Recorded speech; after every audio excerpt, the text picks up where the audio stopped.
kalau yang namanya tarekat itu kita pelajari hanya dari kitab saja, lah itu tidak akan menyentuh zauq batin, tidak menyentuh ke rasa.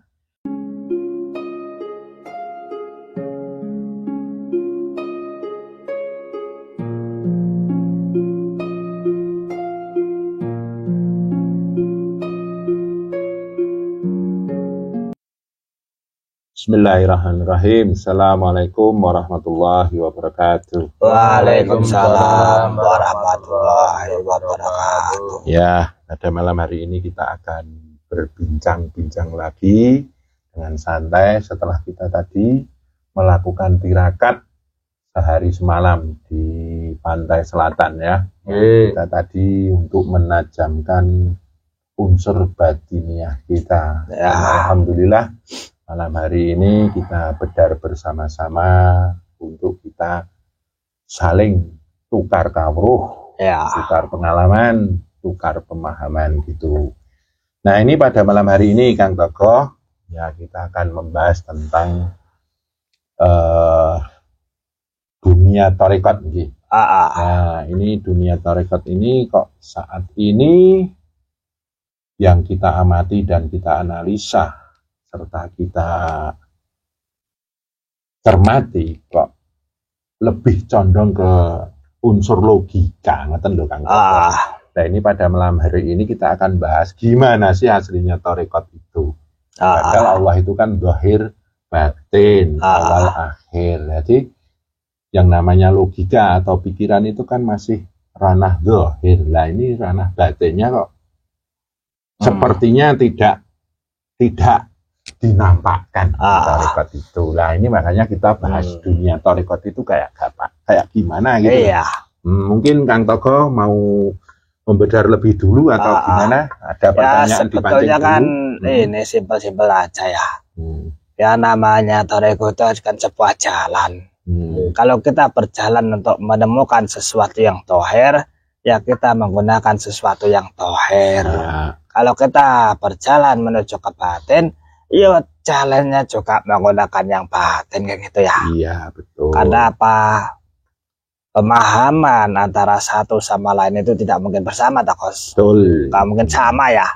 Karena semuanya punya yang namanya ainul yakin, keyakinan, hakul yakin. Ada yang yakin di dalam pandangan pribadinya secara batin, ada yang yakin di dalam pandangan dohernya. Tergantung yang mempelajarinya, Takos. Ya betul. Nah, kalau ini nantinya dipertemukan, nanti yang ada hanya bantah-bantahan dan perdebatan nanti ya, seperti itu. Makanya kalau sesuatu yang sifatnya rahasia sir, biarlah menjadi rahasia, jangan dibuka umum gitu ya Kos ya. Ya nanti kalau ketemu pandangan secara toher akan menjadi sesuatu yang apa ya?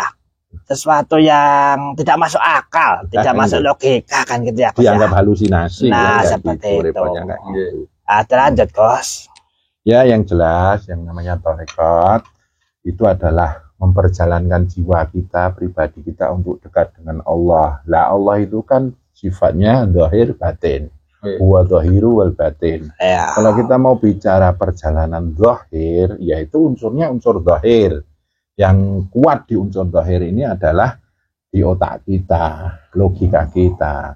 Lah, unsur batin ya beda lagi. Jadi yang namanya perjalanan zahir itu tujuannya adalah mematangkan zahiriyah kita, secara batin juga mematangkan unsur batin kita.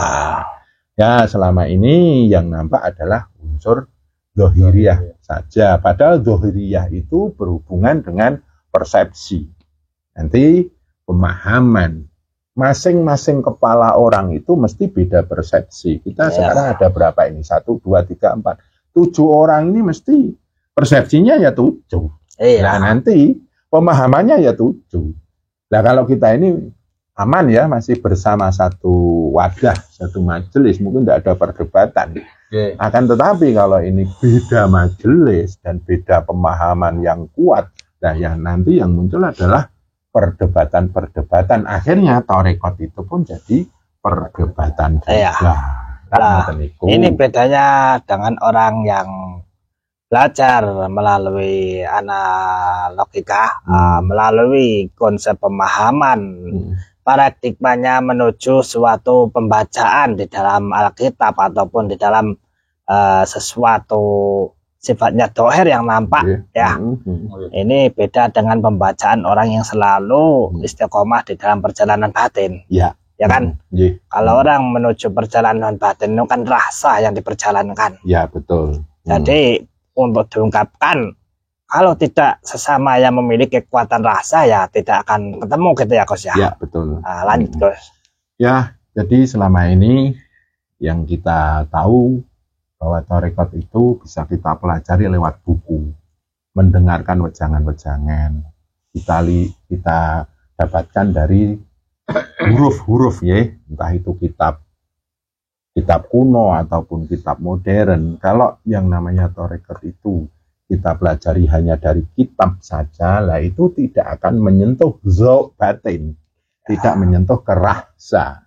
Nah, ini yang paling tidak bagus kalau nanti tarekat itu hanya mengandalkan baca buku, baca kitab, dan mendengarkan wejangan. Lah ini akhirnya akan menyuburkan bibit-bibit perdebatan, bibit-bibit saling menyalahkan, bibit-bibit saling gesekan dan benturan. Lah ini akhirnya tarekat pun akhirnya akan menjadi satu perdebatan kosong.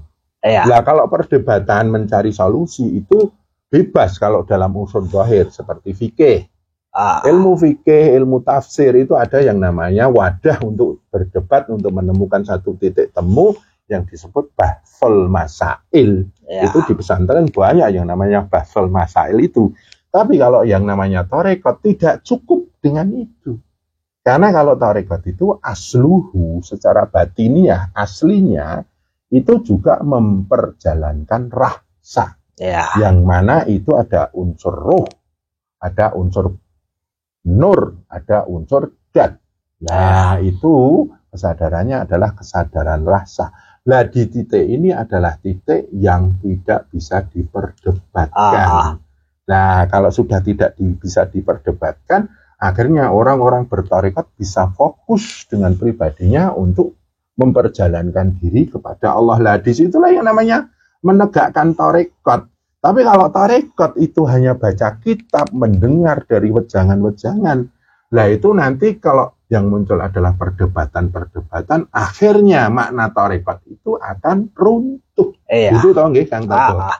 Ya seperti yang dicontohkan secara orang yang memandang dengan pandangan secara doriyah, tatkala Nabi Muhammad dilahirkan, itu disaksikan terang bulan yang menyinari di seluruh kediaman di kelahiran Nabi Muhammad ya.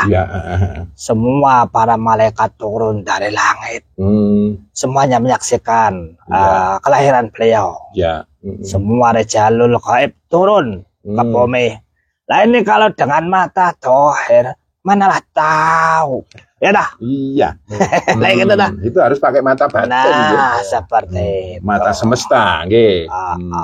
Dan Kanjeng Nabi Muhammad pun tidak bisa membaca ataupun menulis karena beliau dari usia 4 tahun itu sudah disembunyikan di gua Hira sama kakeknya. Berarti belajar dengan alam melalui pandangan mata batinnya untuk menembus alam semesta. Kan seperti itu, Kos. Iya. Dan selama ini Kang Toko banyak sekali membahas tentang Nabi Khidir, tentang karomah-karomah para wali, membahas para wali. Tapi sarana yang digunakan untuk membahas hal itu adalah sarana dohir dengan baca kitab, mendengarkan wejangan, ya nggak nyambung.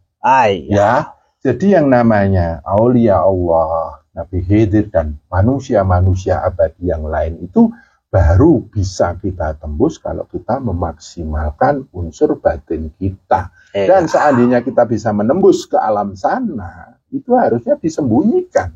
Kalau memang itu harus disembunyikan, sembunyikan. Kalau itu diungkap, ya unsur zahir yang namanya logika ini tidak bisa menerima karena dikatakan nanti unlogis, nggak logis.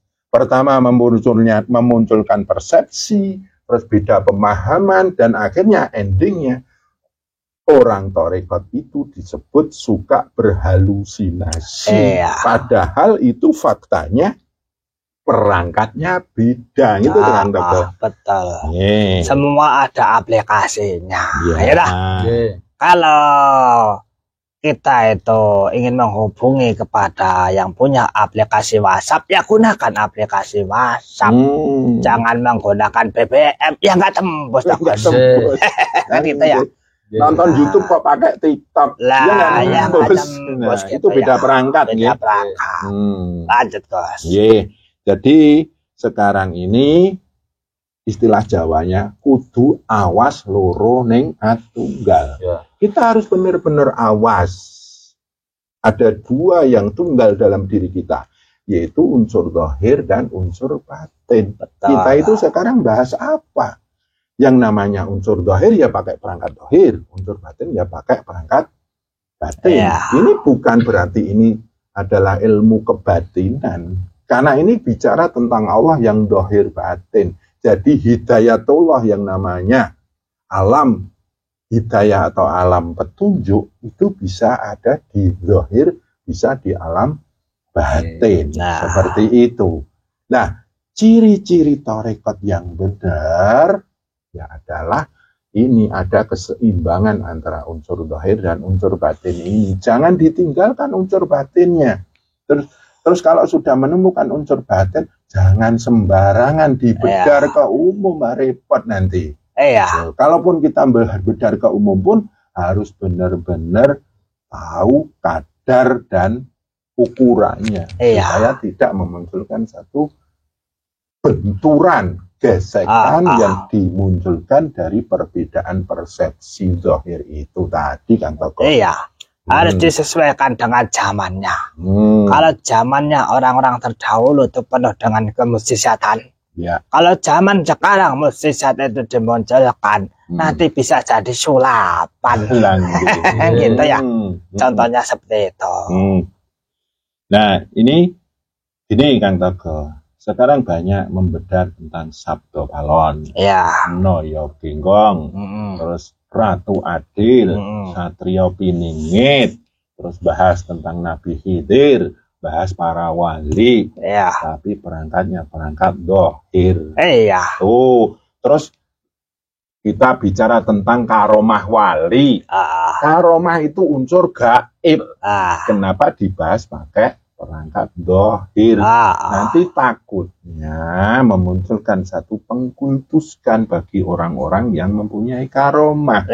Terus paling repot lagi nanti salah tafsir. Jadi hal-hal yang batinnya, yang bersifat batin itu harus ditafsirkan dengan perangkat batin. Kalau ditafsirkan dengan perangkat dohir, ya bentrok, tabrakan dan gesekan kayak gitu. Makanya orang-orang kebanyakan halayak umum takut untuk memasuki dunia tarekat, dunia makrifat, dunia hakikat, karena mereka menganggap itu perjalanan orang-orang halu gitu ya, Bos ya. Padahal Nabiullah Muhammad pun jalannya melalui kemakrifatan. Betul. Sehingga beliau di dalam tarekatnya menemukan sebuah hakikat perjalanan hidupnya itu yang sebenarnya dengan syariatnya, kan gitu. Betul. Nah, ini kita tanya ini saudara-saudara kita tadi yang tirakat di mana itu? Parangkusumo tadi. Merasakan apa tadi, Mas Kribo? Banyak sekali, Ramo. Apa itu tadi? Kadang menghilang, kadang merasakan capek, pegel. Kadang tidak terasa apa-apa. Terus tadi di alam merasakan apa tadi? Tadi ada gempa, ada petir, hujan. Terus apa lagi? Yang lainnya tak terasa. Tidak terasa. Ya kalau tadi Mas Krebo tadi di Parangkusumo kok masih merasakan hujan, merasakan petir, merasakan gempa, merasakan apa ya, gerakan-gerakan yang bersifat zahir, lah itu Kang Krebo belum masuk alam batin tadi. Jadi yang namanya alam batin itu benar-benar sampean masuk di alam batin dengan segala warna-warnanya. Kalau sampean merasakan keju, kemeng, capek, ngantuk, itu masih belum masuk ke alam batin. Nah itu. Jadi ada hal-hal yang bersifat batin di alam semesta itu yang harus sampean masuki. Sampean udah 30 tahun lebih, bahkan berapa? 40 tahun kan urusannya kan dohir terus. Nah, masuk tarekat ini kan kita ajak, loh ini loh ada unsur batin. Di balik unsur dohir ada unsur batin, kita ajak ke situ. Nah nanti ya ini pelan-pelan ya, berarti masih merasakan petir, hujan, apa tadi? Gempa. Lah itu masih unsur zahiriyah. Besok lagi sampean udah nggak merasakan itu. Kalau sudah benar-benar masuk alam batin. Lah ini sesungguhnya sampean sedang mempersiapkan perangkat batin untuk menangkap hal-hal yang batinnya gitu, nggih Kang Toto nggih. Benar sekali. Lah di antara zahir dan batin itu nanti ada yang lebih tinggi yang disebut alam gaib. Nah, gaibul ghuyubnya Allah itu tadi. Nanti akhirnya kita bisa menembus yang namanya ilmu hakikat. Nah, kan kayak gitu yang langsung dari Allah yang bersifat zahir batin gitu. Nah, gimana ini Kang Togo? Jadi kita di sini tuh belajarnya bukan hanya sekedar belajar melalui secara dhariah ya. Kita diarahkan untuk belajar mengasah batin ya. Ya, betul. Jadi dengan laku tafakur seperti yang dicontohkan oleh orang-orang terdahulu. Kalau cuma ingin belajar tentang kewadakan, ketohiran, bisa didapatkan di mana-mana. Yang penting banyak fulusnya untuk belajar. Ya dah. Ya kan? Bisa ke Mesir, ke Kairo, ke Yaman, atau kemana lah. Yang ilmunya tinggi-tinggi itu ya. Banyak baca buku. Banyak baca buku ya. Kalau orang Jawa kan udah bodoh. Nggak bisa baca, nggak bisa nulis. Ya bacanya ya dengan keadaan pribadi. Masuknya ke alam batin yang tidak ada tulisannya, tidak ada hurufnya, bila harfin, wabila sautin, tidak ada suaranya. Alam semesta ini senyap. Dengan kita diam, kita bisa mendengar apa yang tersirat di balik alam semesta ini. Yang istilahnya dinulis, yang tidak tertuliskan. Nah, kita kalau udah kayak gini, kita masuk alam pribadi, masuk ke lapis batinnya kita. Lah ini tadi Mas Kribu sedikit belajar ke sana. Tadi kita ada berapa orang tadi sehari semalam nggih Kang Togo. Kita masuk alam batin tapi ya masih merasakan hal-hal yang dohir ya. Nah, kalau Kang Moyo ada pertanyaan enggak ini? Ya, kalau ini Gus. Ini tadi kan berbicara masalah thariqah ya Gus. Nah, tadi juga sudah disampaikan bahwa thariqah itu jalan.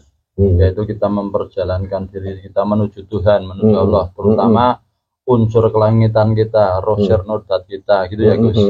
Lah, langkah-langkah apa atau laku apa yang perlu dikerjakan agar supaya kita itu bisa memperjalankan diri kita menuju Tuhan, biar nanti khalayak umum itu juga bisa tahu gitu Gus. Mohon pencerahannya Gus. Ya, kalau tata cara yang secara detail ya jelas itu rahasia orang-orang tarekat gitu. Tapi secara garis besar kita harus awas betul. Ini unsur dohiriyah atau unsur batinnya. Kalau ini unsur dohiriyah, caranya banyak. Banyak baca buku. Banyak belajar lewat tulisan atau lewat pendengaran. Ikuti wejangan-wejangan itu secara dohiriyah.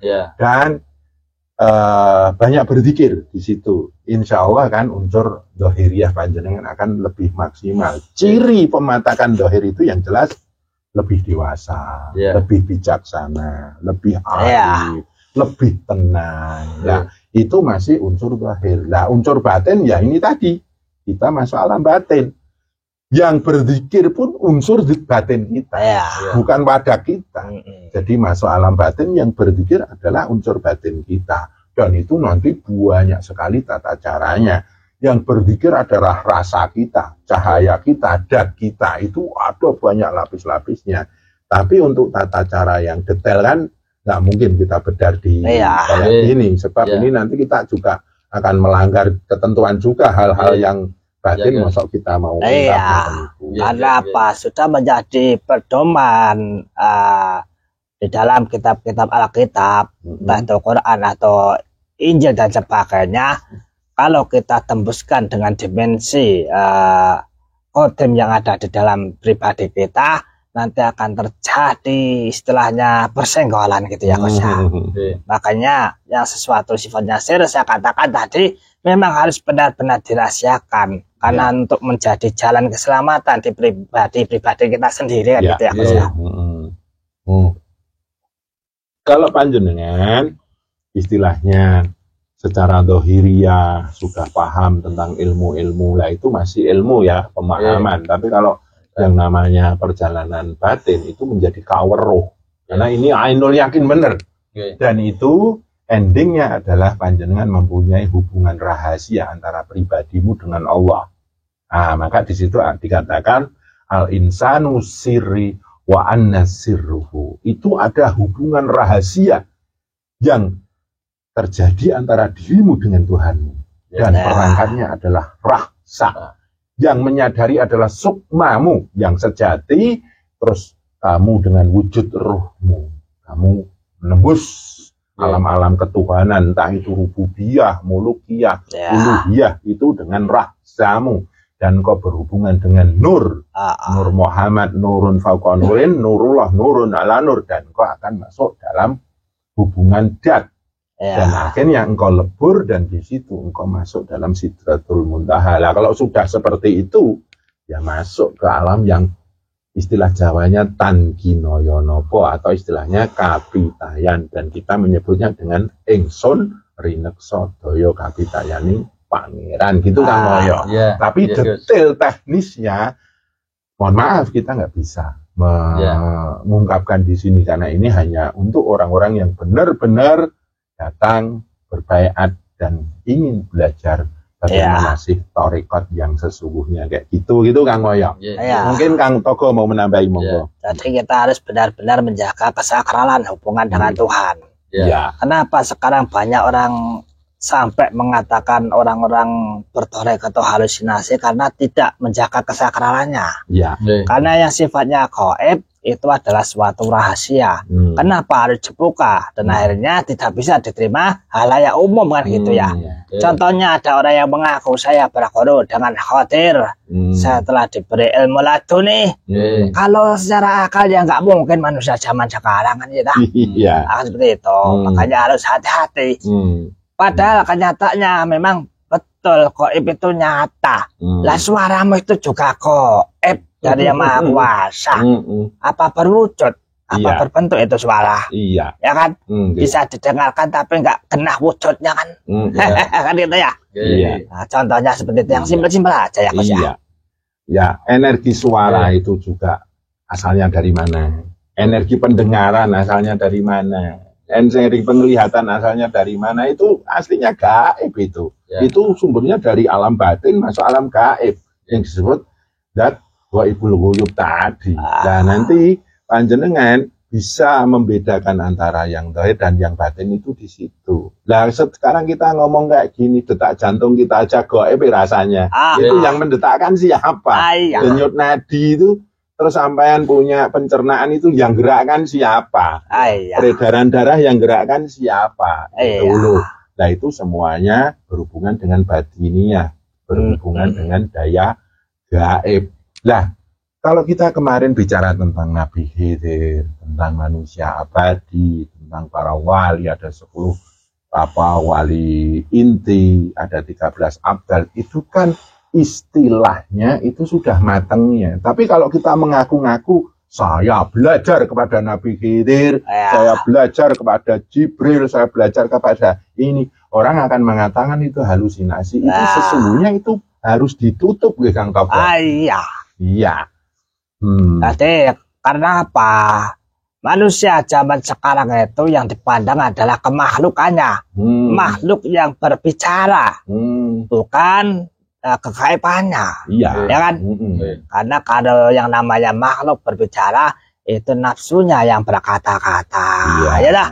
Akal, pikiran, logikanya yang bersuara, kan itu ya. Kalau unsur batinnya beda lagi karena ini adalah menuju kemurnian dan kemurnian itu susah, tidak bisa diterangkan, ya kan? Iya, gitu. Susah didefinisikan, Ya, ngoten nggih. Nah ini aslinya secara zahiriyah yang diungkapkan oleh tarekat ini yang jelas psikologi nggih. Ilmu jiwa, bagaimana jiwa itu menemukan satu titik ketenangan, ketentraman, kedamaian, jiwa menjadi jiwa yang kokoh, jiwa yang kuat untuk menghadapi hidup dan kehidupan. Ini kan dohir. Jadi tata cara dohiriyah itu yang pertama kalau bersifat kejiwaan itu adalah bagaimana kita menjadi orang yang waras, benar-benar menjadi orang yang teguh, benar menghadapi kehidupan dunia yang dohir ini. Nah, kalau ingin menembus ke dalam lagi, itu ada jalan khusus. Nah, kalau sudah bicara jalan khusus ini, jangan dibedar. Kan gitu? Mengurangi sakralan, Gus. Mengurangi kesakralan. Apalagi zaman sekarang orang itu pemberani, Gus. Ya. Ada orang yang berpersepsi Sabtu Palan itu nggak ada, Semar itu nggak ada, Latu Kidul nggak ada. Kenapa kok menjadi ada dan tidak ada? Harusnya kan berpikir segala sesuatu yang nggak ada nggak mungkin dikata-katakan, ya kan? Kalau kita adu konsep, itu kan semuanya adalah perwujudan nama-nama, ya kan? Kalau kita nekat, Allah itu juga nggak ada loh. Kan asma, ya lah. Ini tapi ini tidak untuk menyesatkan ya. Ini kita berpikir secara rasional.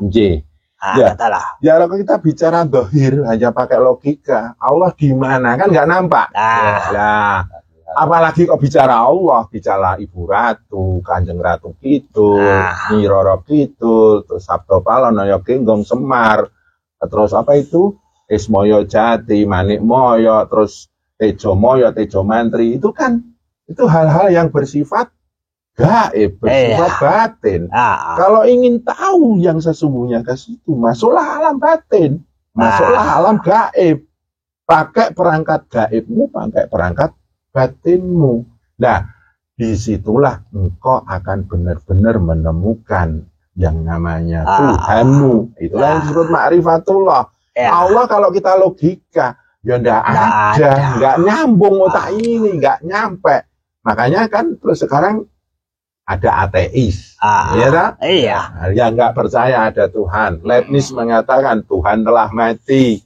Nah itu kan kalau pakai perangkat logika, itu muncul satu perbedaan persepsi. Ada yang mengatakan Tuhan ada, terus akhirnya dia bertauhid atau percaya akan adanya Tuhan. Kalau yang mengatakan Tuhan tidak ada, namanya ateis. Lah orang Nasrani mengatakan Tuhannya Yesus, orang Islam Tuhannya Allah. Kalau pakai logika, ini tabrakan terus sampai kapanpun. Dari dulu Nasrani sama Islam berbantah-bantahan terus, dan sekarang bantah-bantahan terus. Gak cuma Nasrani sama Islam, Muhammadiyah, NU, Khilafah, ya, terus apa itu? Aliran-aliran apa itu? Banyak ya contohnya ya. Wahabi, Salafi, itu pun berbantah-bantahan. Belum lagi kalau mengarah yang besar tentang Syiah dan Sunni, ya lah. Kayak gitu.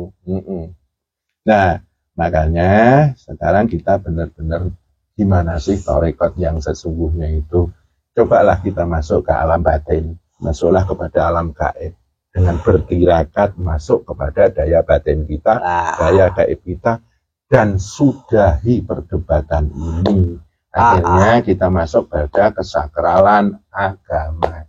Masing-masing punya kesakralan sendiri.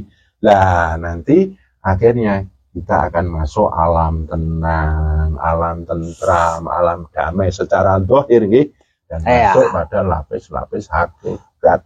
Lah di situ kan negara ini adem, ayem, tentrem, bahagia kan ngoten. Kalau mau debat, monggo di level fikih, di level syariat, kaifiyah beragama, monggo. Tapi kalau tarekat sekarang sudah mulai diperdebatkan, nah ini kasihan tarekat. Nah ini mohon ini orang-orang yang katanya bertarekat, sudah berhentilah berdebat. Apalagi mohon maaf, tarekat dibentur-benturkan dengan kiai, dibentur-benturkan dengan ulama yang katanya kiai dan ulama itu tidak bertarekat. Lah itu kan kurang bijaksana. Bahaya kan, bahaya. Bahaya kayak gitu. Nanti akhirnya ada vonis gitu Kang Toto. Wah, akhirnya tarekat itu sesat. Nah, tarekat itu enggak benar. Iya. Tarekat itu melenceng. Lah ini salah siapa ini? Nah, orang yang suka mengunggah tarekat untuk jadi berdebat. Sebetulnya itu kan perilaku oknumnya. Kalau tarekatnya, hakikatnya, makrifatnya itu adalah hakullah, kebenaran ya. Karena sekarang itu banyak orang yang mabuk agama, jadi awaludin makrifatullahnya nggak jadi gitu loh. Nah, kalau yang namanya mabuk agama nanti muncul gesekan, benturan dan tabrakan. Tapi kalau mabuk tauhid, mabuk kepada Allah, itu luar biasa rasanya. Ketika masuk alam zikir, kita bisa menemukan nikmat-nikmat zikir. Kita sholat, kita bisa masuk nikmat-nikmatnya sholat. Ketika kita berpuasa, masuk dalam nikmat-nikmatnya berpuasa, berzakat, umroh, haji. Itu akan nikmat kalau kedua unsur kita yaitu zahir dan batin masuk ke sana. Ngerti nih gue tahu. Nah, akhirnya agama bukan menjadi alat untuk bertabrakan, alat untuk bersinggungan, bergesekan, untuk berbantah-bantahan. Enggak. Agama adalah untuk mencari pencerahan, untuk mencari ketenangan, kedamaian, kerukunan. Nah, di situ akhirnya agama itu benar-benar jadi rahmatan lil alamin. Makanya kita berpesan ya Gus ya, untuk para pelaku tarekat yang memilih jalannya kepada Allah Subhanahu wa taala, janganlah mudah untuk mengatakan sesuatu yang tidak bisa dilogika, karena nanti akan menghancurkan jalan ketadakatanmu kan gitu ya Gus. Ya, betul. Jangan sembarangan membedar tentang hal-hal yang batiniyah. Ya, Allah itu zahir batin. Yang unsur batin biarlah di wadahnya yang bersifat batin. Itu biar menjadi rahasia pribadi, rahasia jamaah masing-masing. Yang unsur zahir biarlah itu wadahnya yang bersifat zahir. Silahkan kalau unsur zahir bukan perdebatan, tapi benar-benar bahsul masail, membahas satu masalah untuk menemukan satu solusi baru. Itu yang namanya apa? Ijtihad. Kan itu mencari hukum-hukum yang sesuai dengan perkembangan zaman kayak gitu. Tapi kalau unsur batin, unsur batin itu tidak bisa diperdebatkan. Perangkatnya kan rasa. Nah, kalau itu diperdebatkan, itu akan merendahkan makna tarekat itu sendiri dan nggak akan bisa menembus yang namanya ilmu hakikat. Karena ilmu hakikat itu hakullah, benar-benar alamal insana ma'alam ya'lam. Benar-benar Allah yang mengajarkan di situ. Makrifat hakikat itu hakullah, bukan hak kita. Kita itu cuma bertarekat. Kita benar-benar khusyuk dan tunduk. Yang bisa mengenal Allah itu bukan otak kita, bukan persepsi kita. Hanya Allah lah yang tahu siapa dirinya. Dan dengan kita bertarekat, kita mendekat kepada Allah, Allah akan memperkenalkan dirinya lewat apa? Kalam hati, kalam jiwa, kalam pribadi, dan itu unsur batin. Intinya yang sudah mampu membuka kesadarannya. Kalau seseorang belum mampu membuka kesadarannya, ahli baca Quran, ahli dalam penafsiran, akhirnya untuk berbantah-bantahan. Kok ada yang membaca, menafsirkan nggak sesuai, ada yang lebih ahli di dalam menafsirkannya, ya dibantah kan gitu ya.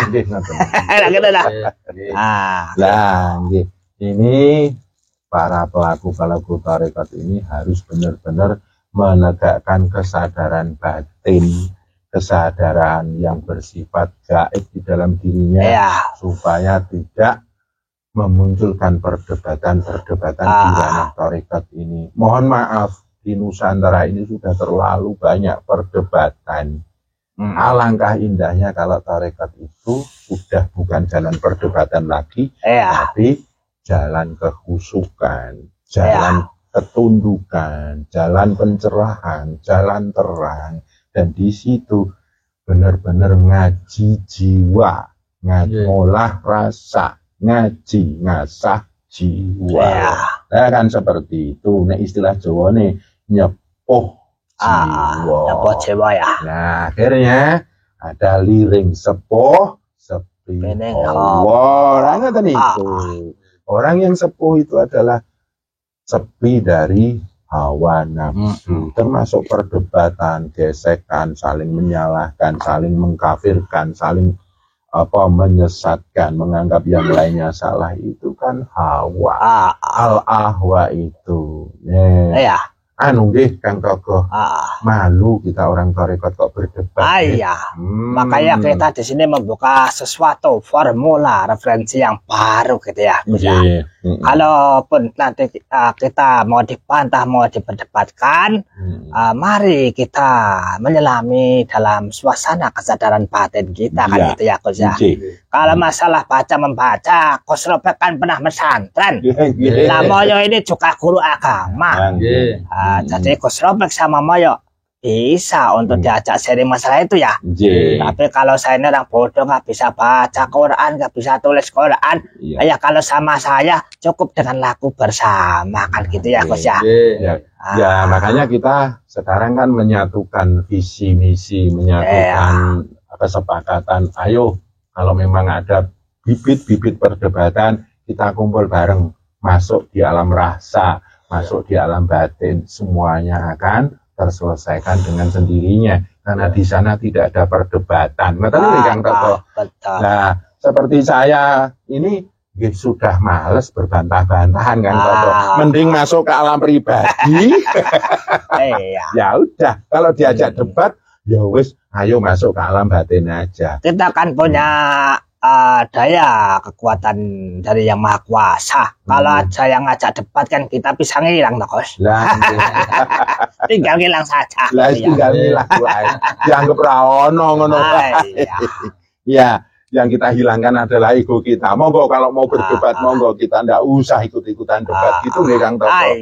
Nah, ini perbincangan malam hari ini bukan perdebatan. Ini adalah istilahnya ngobrol santai, bicara santai, pembahasan santai, karena tadi kita habis laku alam batin. Nah, itu tadi Kang Rebu aja masuk ke alam batin masih dengar ini, merasakan ini.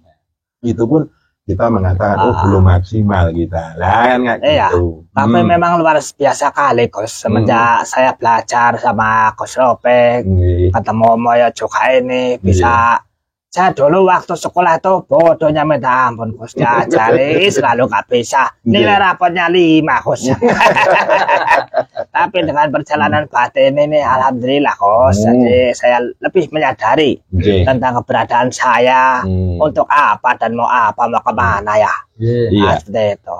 Tapi gini Kang Togo, yang namanya orang bertarekat, kecerdasan yang baku itu bukan kecerdasan dohir, bukan kecerdasan logika, tapi kecerdasan batin. Atau disebut IQ ya. Nggak paham itu banyak IQ ya. Jadi benar-benar kecerdasan supranatural, kecerdasan metafisik, kecerdasan istilahnya panggraito, kecerdasan batin, kecerdasan rasa, kecerdasan cahaya, dan itu diolah dengan tirakat. Kalau kecerdasan dohir diolah dengan baca buku, itu bisa dinilai. Tapi kalau kecerdasan batin tidak bisa dinilai dan tidak bisa diaku-aku. Itu kita nggak bisa ngaku-ngaku. Mohon maaf, kalau kita benar-benar masuk alam batin, masuk alam gaib, kita ngaku-ngaku muridnya Nabi Khidir, ngaku-ngaku wali, itu malu gitu. Terus bercerita tentang karomah para wali ini dengan satu harapan bahwa wah kita itu hebat, mau disebut hebat, wah itu malu. Sebab itu benar-benar kalau kita masuk alam batin, rasanya kita itu bodoh banget ya di sisi Allah itu kita bukan apa-apa ternyata. Padahal Allah itu cuma menginginkan simpel saja pada kita. cukup kita menembah kepadanya saja, cukup Bos. Dengan menjalankan segala suatu perintahnya, berusaha untuk mencegah larangannya. Ya Kos ya. Ternyata cuma itu lah Kos. Sangat sederhana. Artinya tarekat itu sangat sederhana, memperjalankan zahir dan batin untuk dekat kepada Allah. Yang bikin rumit itu gini loh Kang, apa-apa dikonsep, dikembang-kembangkan.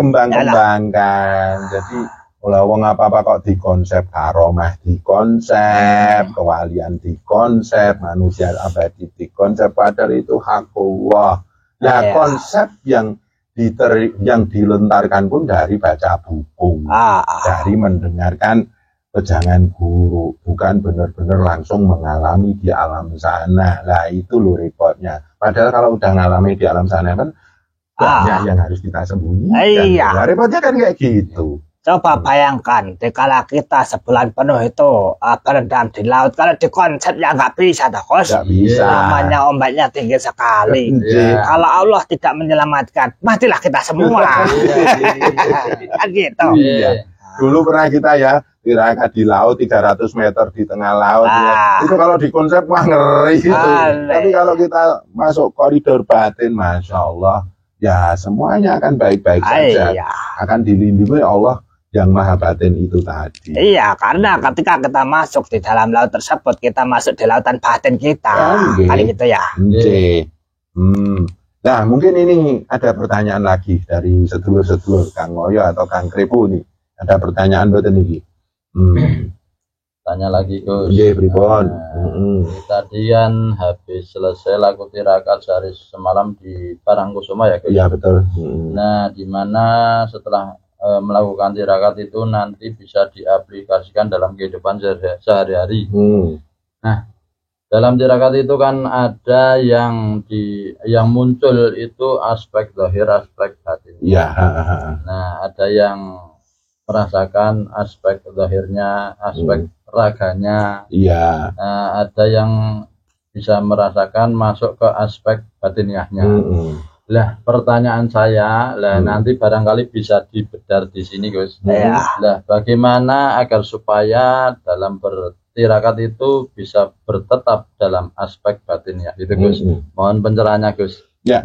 Jadi mohon maaf kalau kita bicara zahir ya, sampean kan bekerja cari menata rezeki, kita mengasuh anak istri, menata keluarga, itu kan unsur zahir. Kita juga di dalam menghadapi semuanya itu dalam menata ekonomi, menata penghidupan, menata keluarga, ngomong anak istri, menata keluarga, itu kan juga kita tidak boleh lupa aspek batin kita. Jangan sampai itu lepas. Jadi dalam kehidupan sehari-hari pun ketika kita mau bekerja, bismillahnya itu pun harus zahir batin. Nanti ditutup dengan alhamdulillah, itu zahir batin. Kalau umpamanya panjenengan sudah istilahnya terlalu dalam masuk dalam dunia kerezekian, dunia istilahnya sifat zahiriyah ini, cobalah berhenti sejenak, masuk alam batin, sebut Allah dengan dan dengan perangkat batinmu, perangkat gaibmu kayak gitu. Nah, kalau kita mau bekerja menata dunia, ya pakailah daya zahir, pakailah daya batin. Daya zahir itu adalah kerajinan kita, ketelitian kita, ketelatenan kita, kedisiplinan kita, bagaimana kita mengatur manajemen penghidupan itu, dan secara batinnya bagaimana kita tetap nyambung kepada Allah. Dan itu membimbing zahir kita untuk tetap tidak lepas dengan Allah. Nah, tapi kalau aspek daya yang kita ambil tadi diaplikasikan ke kehidupan sehari-hari, yaitu masih kita rahasiakan, kan itu ilmu pribadi kita, ngeten Kang Moyo. Kan tadi banyak tuh aplikasi yang harus sampean masukkan ketika mau kerja. Itu langkah kita yang tidak boleh kita unggah. Hanya orang-orang yang masuk nanti kita ajarkan bersama-sama, kita belajar bersama gitu nggih Kang Toko. Iya, jadi kita gunakan pedoman kalau menggunakan Quran ya Al-Hadid ayat 3 ya dah. Oh, nggih. Jadi ya segala sesuatu yang awal, yang akhir, yang zahir, yang batin ya kembali kepada Allah saja kan gitu ya. Oh, seperti itu. Tergantung pembagiannya, aplikasinya apa. Ya. Kalau aplikasinya zahir ya gunakanlah zahir, tapi di dalam zahir itu untuk menembusnya harus menggunakan aplikasi batin. Nah, gitu ya. Bertauhid zahir dan batin. Tetap bertauhid ngoten niku. Gimana yang Mas Gondrong? Ya. Mas Kripu? Ada. Saat ini memang kita itu saya ini luput nih re anu. Kalau urusan dunia dohir dari itu dohir itu kadang nggak bisa membedakan. ya makanya kita perlu latihan. Ya. Makanya tadi kan termasuk sehari semalam kita latihan. Ya. Itu perlu kita latih supaya matang. Ini namanya ngaji rasa, ngaji jiwa, ngaji rohso. Ini benar-benar bagaimana kita membuat pribadi kita itu awas loro ning atunggal. Zahir ya batin. Loro ning atunggal ya ning Gusti Pangeran lan kawula niku ada unsur ketuhanan dalam diri kita, ada unsur kemaklukan dalam diri kita. Kemaklukan itu sebagai hamba, kemaklukan itu sebagai hamba, ketuhanan itu adalah tauhid kita. Nah. Kita tidak bicara manunggaling kawula Gusti, nggak mungkin manunggaling kawula Gusti. Nggak bisa ya. Nggak bisa, karena kita hancur. Seorang hamba kok manunggal hancur. Iya. Kita akan lebur Nanti gitu. kalau seperti itu konsepnya menjadi halu lagi kan. Nanti halu lagi. Masa Gusti ro kawula kok manunggal, nggak bisa, nggak mampu kawula ini manunggal dengan Gusti. Ya makanya ada yang namanya teori peleburan, itu Nur Adam, teori kesempurnaan Nur Muhammad, teori tauhid itu Nurullah kan kayak gitu. Jadi kita benar-benar ini mengasah loro atunggal itu tadi, jiwa dan raga itu kayak gitu. Iya. Mungkin Kang Toko mau menambahi atau? Makanya kalau kita belajar di situ, kita jangan istilahnya terheran-heran dengan karomah para wali ya. Justru karomah para wali itu untuk menunjukkan kemuliaannya di sisi Allah, maka kita harus tahu jalannya untuk menyapai itu. Malah jangan terheran-heran, termehek-mehek itu ya. Jangan malah terkagum-kagum sama para wali itu. Seharusnya kalau kita melihat karomah para wali, apa yang kita lakukan? Mengagungkan Allah, ya memuliakan Allah, bertauhid. Maha agung Allah memberikan karomah pada wali. Maha agung Allah memberikan keistimewaan kepada para kekasihnya. Jadi tauhid yang kita tembak, bukan malah kita mengkultuskan orang-orang yang punya karomah itu. Apalagi kita bicara karomah para wali supaya kita kelihatan bahwa kita itu luar biasa lah, itu malah repot lagi. Hidup kita itu kok kayaknya perlu direstart lagi. Terlalu banyak topeng-topeng yang menghiasi kita. Akhirnya tidak menemukan kesejatian diri gitu ya Kang Toko. Iya. Kalau kita sudah tidak termehek-mehek, jadi kita betul-betul bisa mengagungkan dan memuliakan hanya Allah semata saja, maka disitulah letak karomah yang sebenarnya. Tapi kalau kita cuma jadi pengagum, akhirnya yang muncul itu adalah suatu keberkahan dari yang kita kagumi, dan itu ternyata masih makhluk ya dah. Kan gitu ya. Itu namanya kafir azhar nih, syirik azhar itu ya, syirkul azhar. Jadi syirik yang lembut sekali ya. Jadi justru sesungguhnya kalau kita melihat karomah para kekasih Allah itu, kita mengagungkan Allah, mengagungkan Tuhan. Dan nanti kalau kita tidak seperti itu, kita akan kufur. Nah, berpaling dari Allah. Laku kufur itu kan pelakunya isim fa'ilnya kan kafir jadinya. Nah, itu kita melakukan syirik padahal walam yakul lahu kufuwan ahad, padahal dikatakan Allahus somad. Ya, kan kayak gitu. Memang ini perlu kita ulang-ulang babakan tauhid ini ya, khususnya bahaya sekali. Pemahaman orang umum yang belum berketauhidan terkadang menggampangkan sesuatu. Contohnya ketika dia ingin menjadi orang yang selamat, orang yang mulia, dia berpegang dengan jarum kiai kan itu ya Gus. Dan nanti kalau kiainya terbang diangkat ke langit bertemu dengan Tuhan, sarungnya lepas, terus gimana nantinya? Kan itu ya. Nah ini banyak terjadi masuk tarekat, katanya masuk ilmu hakikat, malah hilang tauhidnya. Gimana itu? Iya kan? Ya, jadi bicara tentang kewalian, bicara tentang Nabi Khidir atau siapa, malah hilang tauhidnya. Ini gimana? Kalau mah jadi pengkultusan ini gimana? Ini bahaya nih ya. Ini bahaya. Jadi kita membahas kayak gini supaya benar-benar, ayo masuk tarekat boleh, tapi tarekat itu untuk mempertajam tauhid, bukan malah untuk membuat tauhid kita nggak jelas gitu loh Kang Toto. Tuh. Kalau suatu saat nanti ada yang berkata, lah itu Kang Toto itu apa itu? Tauhid apa enggak? Ya ditonton dari bicaranya. Karena mau disebut itu makhluk apa? Wah, makhluk apa secara nggak kenal. Nyatanya kan berwujud bersuara. Itu pun juga atas restu yang maha kuasa kan itu ya. Nah makanya mohon maaf, tauhid kita itu akan diuji. Kang Togo mau siapa, mau apa? Yang jelas yang saya lihat, Kang Togo ini adalah titah Allah. Kang Togo itu adalah salah satu warna yang dijadikan oleh Allah dititahkan di alam semesta ini. Saya sikapi Kang Togo itu dengan tauhid. Nggak perlu ini siapa. Kan kayak gitu Kang Togo. Soalnya gini Gus, masih ada yang meragukan keberadaanku Gus. Lah ini bersuara ya sama. Iya. Itu loh. Jadi itu ada sebagian makhluk Tuhan yang heran. Itu Kang Togo itu kok beda-beda. Kadang menjadi Sukino, kadang menjadi Togo. Kok itu apa sih? Ya ini jawabannya ya Gus ya.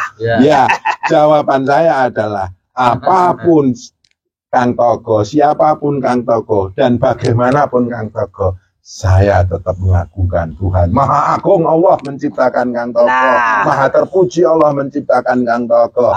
Dan mohon maaf, kalau tauhid itu hanya berhubungan dengan manusia-manusia, ya itu, ya tauhid itu, ya mungkin bisa teruji dalam kadar tertentu. Tapi kalau tauhid itu diuji dengan hal-hal yang gaib, kan jadi luar biasa gitu loh Kang Togo. Yang kita harapkan kan seperti itu.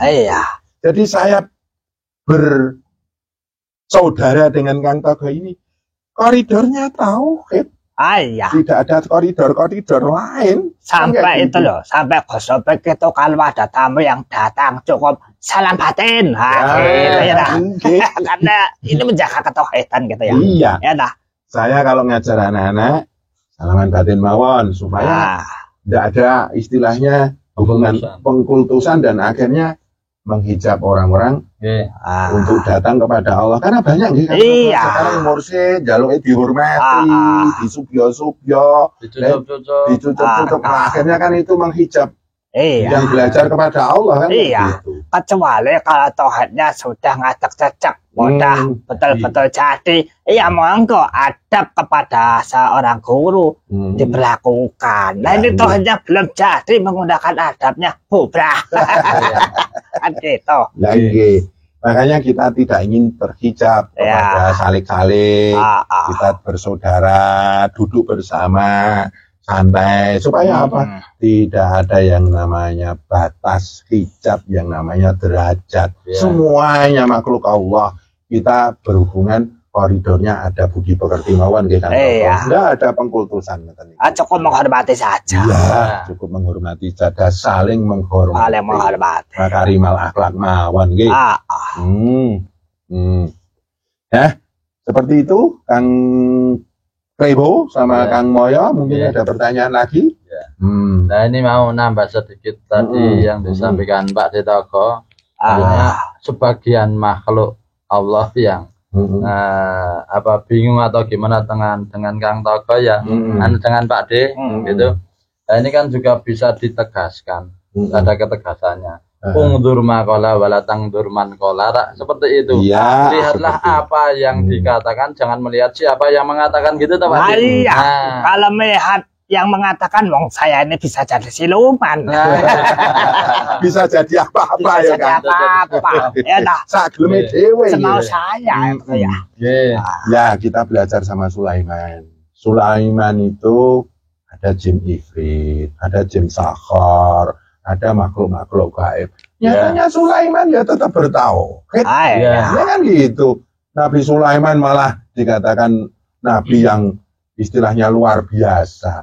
Ya, semuanya bertauhid. Nah, kita belajar kabar beliau, walaupun kita itu umat Nabiullah Muhammad SAW, kan nggak ada salahnya kita berkaca pada Nabi Sulaiman. Nabi Sulaiman itu bertemu makhluk halus, bertemu hewan jadi anak buahnya, nggih.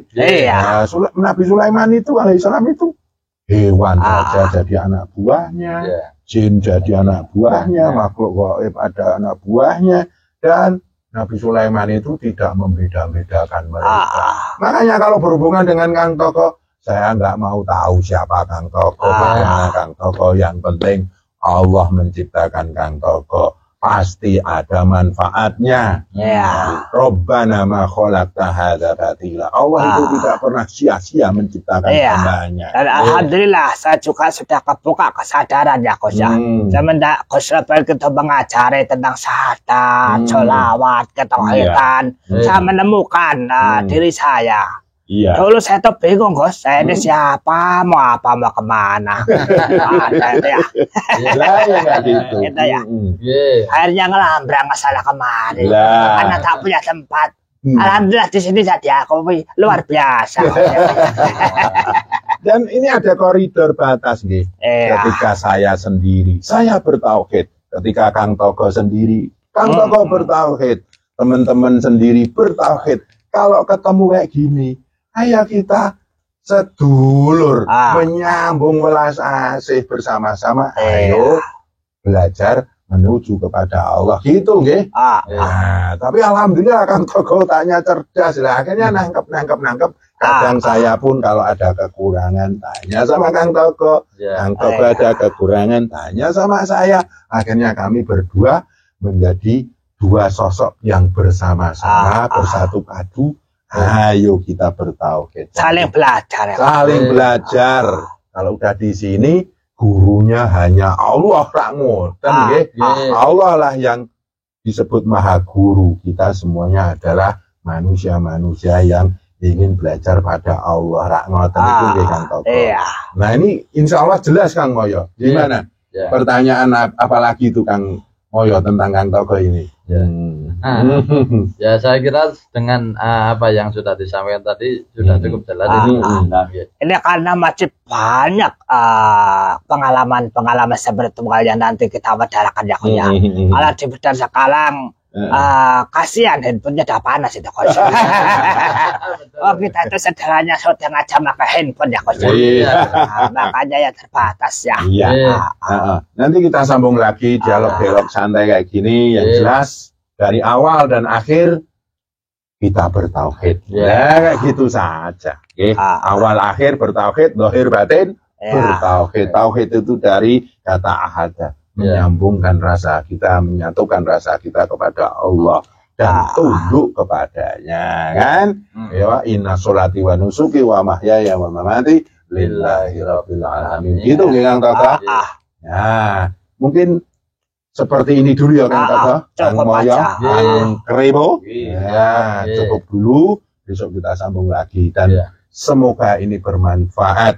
Kalaupun tidak bermanfaat, forget it, lupakan, nggak usah jadi perdebatan karena kita tidak bisa berdebat kan ngoten itu. Itu sedulur-sedulur kurang lebihnya mohon maaf, semoga bermanfaat. Billahi taufik wal hidayah.